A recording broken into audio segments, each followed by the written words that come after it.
guys, so we're back. If you haven't figured it out, I'm at work today. So I've been at work a lot, so if you see that some of the videos are coming out at weird times, it's because obviously I'm in the hospital more than I probably need to be. Anyway, that being said, we're going to go over some elbows today. So what I'm going to show you is I'm going to show you the conventional Krav 7 elbows, and then I'm going to kind of show you all of the other ones that kind of come from Muay Thai, okay? So the elbows, I have told you before in the last video, that are usually a closer range, closer range weapon that you're going to be using. So that being said, with elbows, there's more than one distance.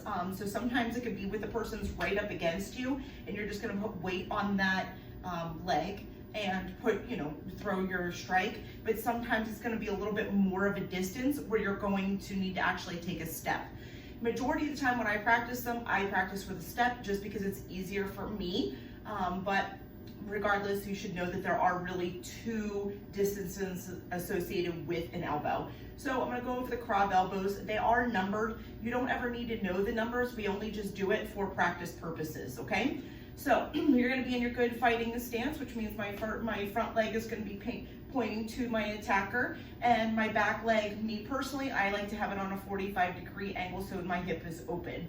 My personal preference, if you like the traditional Krav version, where you have your foot already turned over like you're running, that's completely fine too, totally your choice, okay? So, hands are gonna be up in front of me. I'm gonna be in a good Krav stance. Number one, elbow, we're gonna use our right hand first. Just gonna come straight across, okay? And I'm turning my hip over. Number two is gonna be to the side. So anytime that it's not directly in front of me, I'm gonna be looking. So hands go up, I'm gonna look and cover my face and deploy my elbow. Number two. Number three. Number four. Number five, uppercut. Number six, uppercut to the front. Number seven, okay? Same thing, left side. 1, 2, 3, 4, 5, 6, 7, okay? So those are our 7 elbows from Krav Maga. I'm going to show you the ones from Muay Thai. There are 7 of them as well. I'm sure there's all kinds of different angles, but I'm going to show you the ones that I learned, okay? So number one is a bash elbow. I'm looking to use my forearm, not my elbow, my forearm on pad or on the person. And it's going to look to be at like a 30-degree angle. So bash elbow, and I'm extending my shoulder, covering my face, okay? Most commonly, your bash elbow is used with your front hand, your jab, but can also be used for your back. Again, covering my face, okay? That's a bash elbow. Your oblique elbow, a lot of people think that it's this big wind up. It's literally the rotation of my shoulder only. And dropping at the last second. Again, rotation of my shoulder, dropping at the last second, okay? Same thing on my left side. Okay, so that's your oblique elbow. The next one is going to be your jab elbow, and I'm looking to use my point of my elbow. It's almost going to be like my cover defense. So again, my cover defense is going to be tight to my head, almost blocking my vision on my same side. So in this case, it's my left. I have a tendency to come around and grab my neck, not my head. Conventional Krav is just to grab your head like you're slicking back your hair. I like to go the extra mile and get to my neck because that's what's going to stabilize my head, okay? So good posture, and this is going to come straight through like I'm trying to poke somebody in the eye with that. Again, I'm elongating my body, and the other hand is up by my face.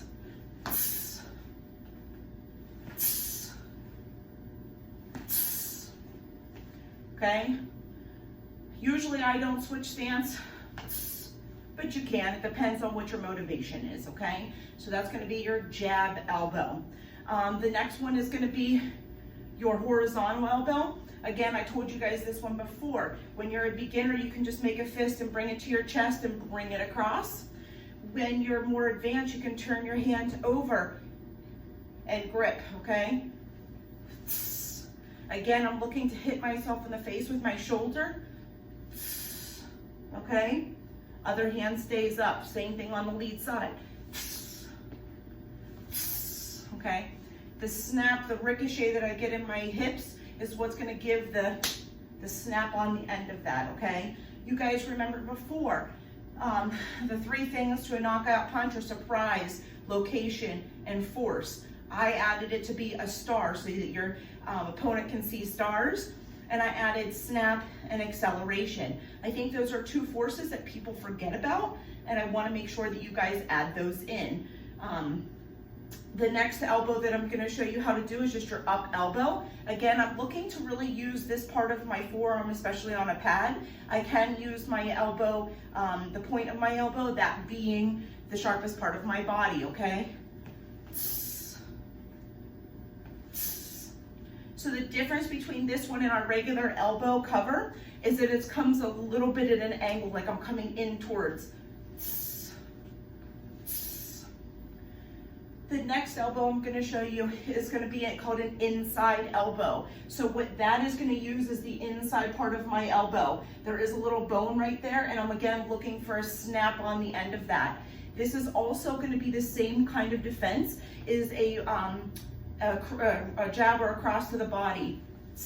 Okay, it's going to be a defense for that. Okay, same thing, it's just like a U. Okay, that same defense, but I'm going to use it higher this time, and I'm going to use it like I would in a clinch. I'm going to use it as a strike. And you see each time I'm looking to hit myself in the face to cover my face, okay?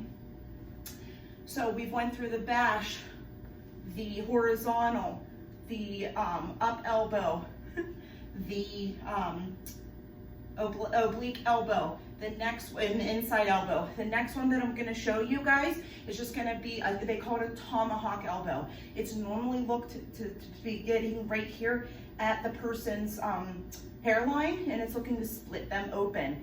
So again, this one is going to be, I'll show you from the side. Again, it's looking to get right in here, okay? So the next elbow that I'm gonna show you, guys, is just gonna be your regular down elbow, okay?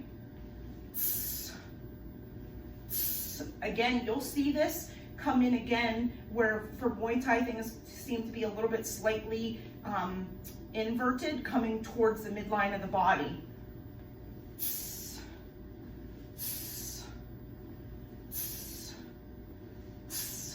Okay, so those are just the different elbows. You have the Krav Maga elbows, and you have ones from kickboxing and or Muay Thai.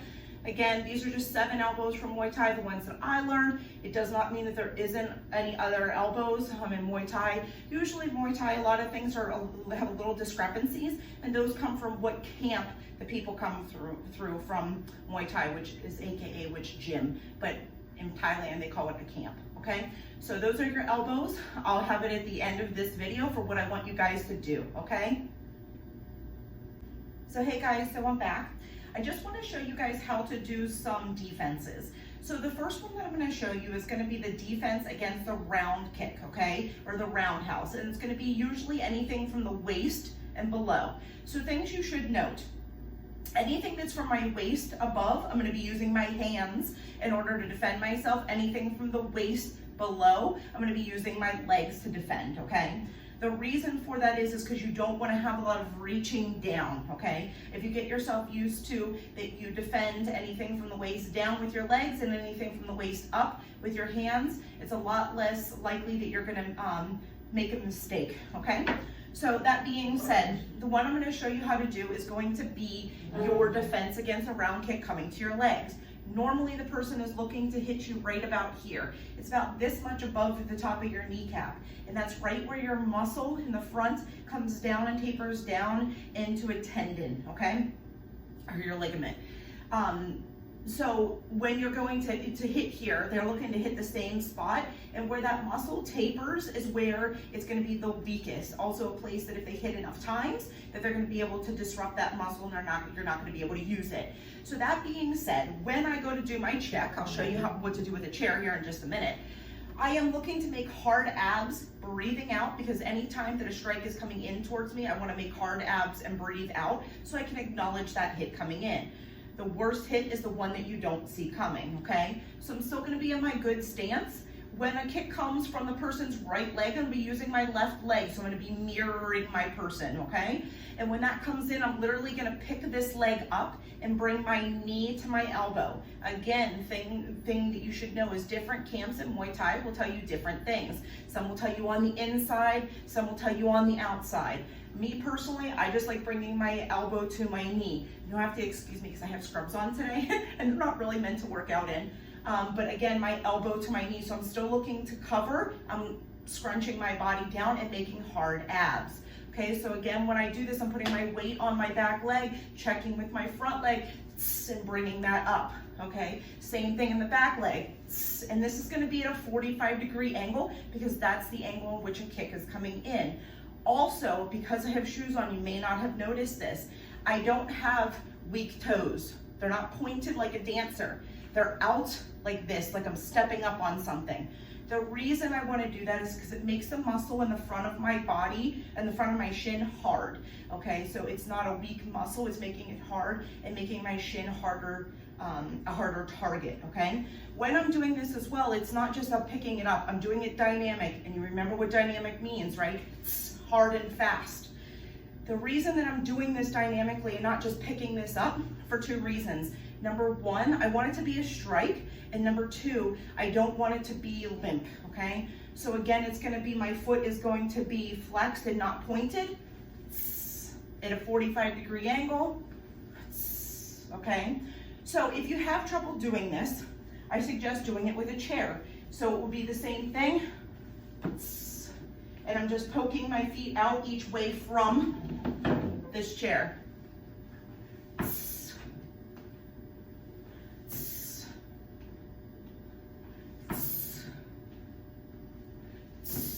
Okay, that's how you can start to do it when you first learn. I don't want to be bending over, okay? I still want my posture to be up. So if I raise my leg and it doesn't hit my knee, that's okay for the first times when I'm starting to learn it. The biggest thing is to have a hard core, right? Toes flexed, not pointed, out to a 45-degree angle, and being a wall yourself.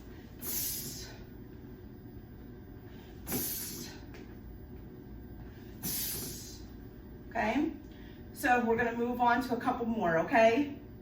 What I wanna show you is how to do the jab or the cross straight to the body. Now, what I'm doing is I'm gonna show you this with a chair, okay? And the reason is because not all of us have partners. So just for the purpose, I just put a piece of gauze here so that you guys can see the middle and what I'm looking to aim for. So what I'm thinking in my head is this is the midline of my person, and this is the outside of the person's elbows. So that being said, I'll show you what I want to look like. I'll show it from the side and from behind, okay?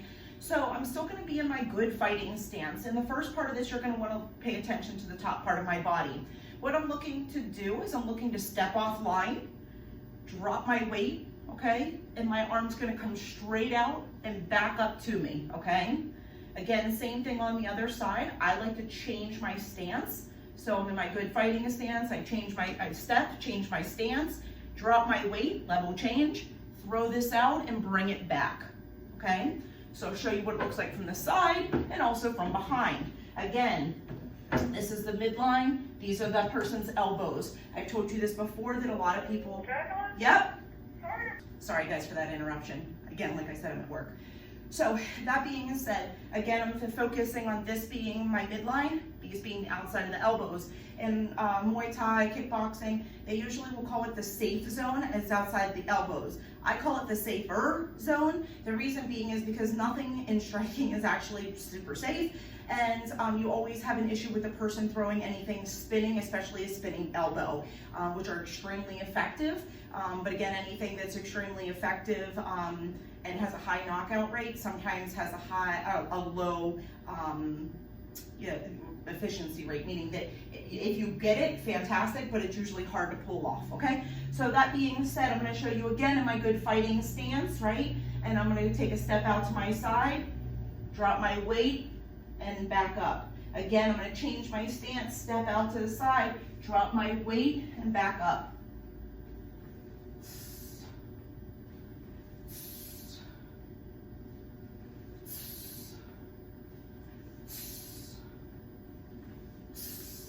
If you're advanced, use your pivot, right? I'm already taking a step and pivoting, okay? Same thing on the other side, step, pivot, okay? If you've gotten your step and pivot, there's always places that you can put it in. This is one of them if you're an advanced student, okay? So I'll show you again from behind. Same thing, looking this to be the outside of my elbows and this to be the midline of my person's body.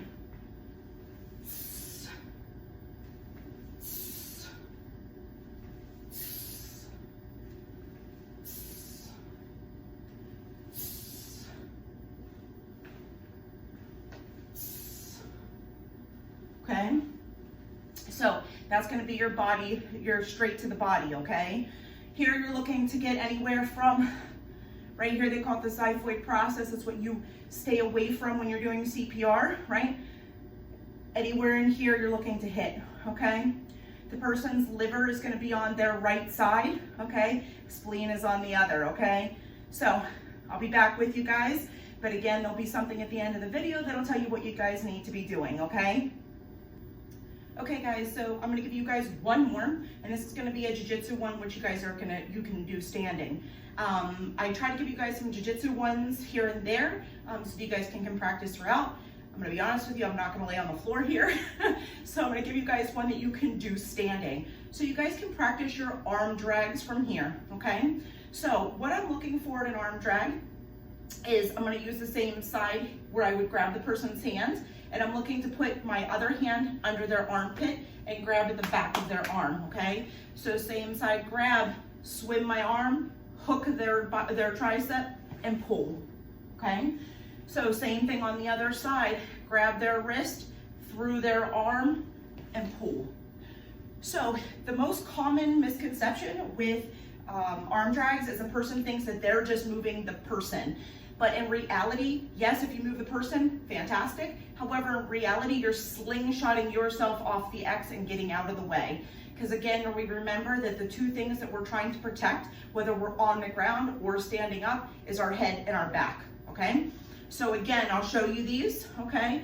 Same side wrist grab, through the armpit, trap the tricep, and pull, okay? Same thing on the other side.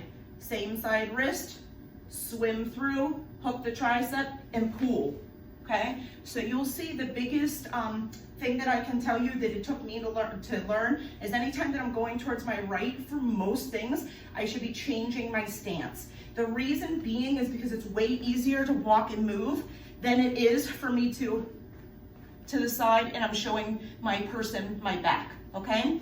So again, with these arm drags, same side grip, swim through their arm, hook their tricep, and pull, okay? Same thing again on the opposite side. Same side hand, wrist grab, swim through, hook the tricep, and pull, okay? Again, if you are advanced and you know these arm drags pretty well, you can follow up with strikes. So again, same side grab, swim through, trap the tricep, pull, okay? So again, you have the beginner's version and you have the advanced version. Okay guys, so get at it.